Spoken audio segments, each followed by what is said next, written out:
chapter with Zaiimuhammed. We'll be reading the first 3 chapters of the book, Her. I wrote that book actually, and Her spelled as Her. I'm glad you're here, and I can't wait for us to get right into it.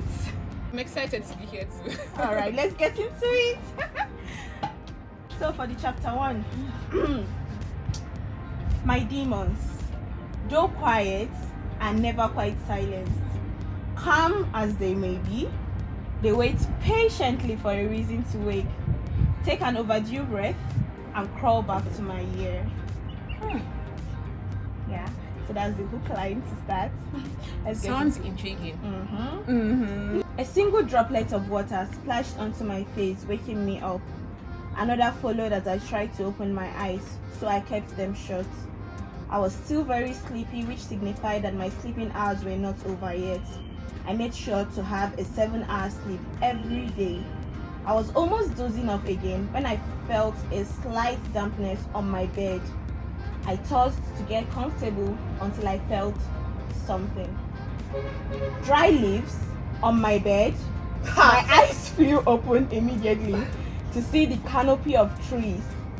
The sun was trying to peek through the trees, but with not much success, although it was able to lighten up the place, making it possible to see clearly, even in the woods.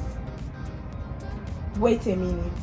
I was lying on the floor of the woods, and instead of panicking about finding myself in a strange place where I was rooted to a spot, I was instead taking my time to scan the foreign, but yet uncanny familiar place. You're never serious.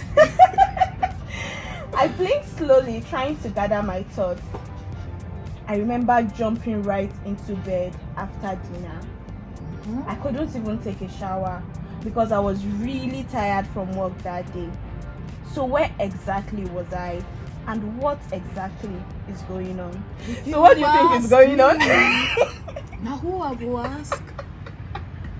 What do you think is going on? What do you think is going on? Well, we'll find out in the next few lines. I shall trust you. So another drop of water from the tree standing above me brought me back to reality. It must be the night dew, I thought. I sat up slowly, taking in my surroundings. Around me lay the most beautiful flowers I had ever set eyes on. Lilies, sunflowers, daisies, hibiscus, and other colorful flowers I could not recognize. The colorful nature of the flowers made it possible for me to see them even in the dark forest. "Hey girl," a chirpy voice called, and I immediately sprang up to my feet. I looked around, but I could not trace the person. "Look down, you should not be scared of us," another shrill voice added.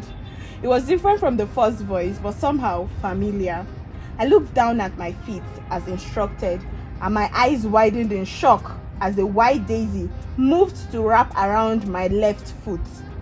I tried to move, I tried to wriggle out of its grasp, but stepped on the fragile looking but a very beautiful flower. Ouch! This time, I was very sure the sound came from underneath my feet, specifically from the white daisy. So the flower can talk. Flowers can't talk. I was just trying to be nice, it said again. I must be going crazy. This is crazy. Flowers can't talk. "No, you're not crazy, Zeeha. And we talk. Every living thing does that. May I remind you that plants are also with life? Normal humans just don't tend to hear us," the purple hibiscus said. "How did you know my name?" I asked, peering at the purple hibiscus. I was beginning to know which of them talked because their petals move when they do. "We just do," the sunflower replied. I was starting to wonder how a sunflower managed to grow here. Wasn't the reason why they were called sunflowers because they needed the sun to grow? The sun could barely touch the floor of the forest due to the thick canopies of trees above. Or were they called sunflowers because they were yellow? What in I wonder. is going on? So why are sunflowers called sunflowers? Because they need sun to grow. Are you sure? I am starting to doubt it at this point. All right, let's move on. So you mean I am abnormal? I asked, referring back to the purple hibiscus, and surprised by the words spewing out of my mouth. Was I trying to have conversation with flowers or what? Before the flowers... What the hell? Before the flowers could give a response, a very strong wind started to blow. She's coming. Everyone, she's coming. A red lily that has not said a word to me yet announced. All of a sudden, the flowers that were moving about and talking to me quieted down. Who is coming? I asked. So who is coming? Or a weed. No one responded to my question. A blinding brightness spread through the forest and I was forced to close my eyes. Well, who do we have here? The most beautiful voice I have ever heard ask. Don't mind my voice, it might not be as beautiful as the voice describes. Too much to start with. Alright, so at this point, I slowly opened my eyes. The intensity of the light had reduced, and a woman covered in black lilies peered at me. I stumbled to my feet in surprise. I was both shocked and scared. Lilies were beautiful flowers, but there was something about them in black colors. It gave off a dark meaning, coupled with the fact that the woman wearing the black lilies also had black lipstick on. Although the dark colors did not hinder the woman's beauty, she was so beautiful. Who are you? I managed to ask, my voice shaking with fear. Impatient are we? The strange woman in black smirked at me. I gained some confidence when I saw the little smile on her face. The smile does not make her look less intimidating, no, but it was something. She was human. Maybe. Look, I do not care about who you are, but can you please tell me where this is? Also, how can I get back home? Getting assertive, are we? She asked, her smirk still in place. Can you just answer my question, please? Where is this place? Did I imagine those flowers talking to me? Why are you dressed up like this? Why do you look so familiar? Questions spewed out of my mouth without control. Irrelevant questions, might I add, since the only thing I should be concerned about was how to get out of this place. Obviously. See you again, Zeeha.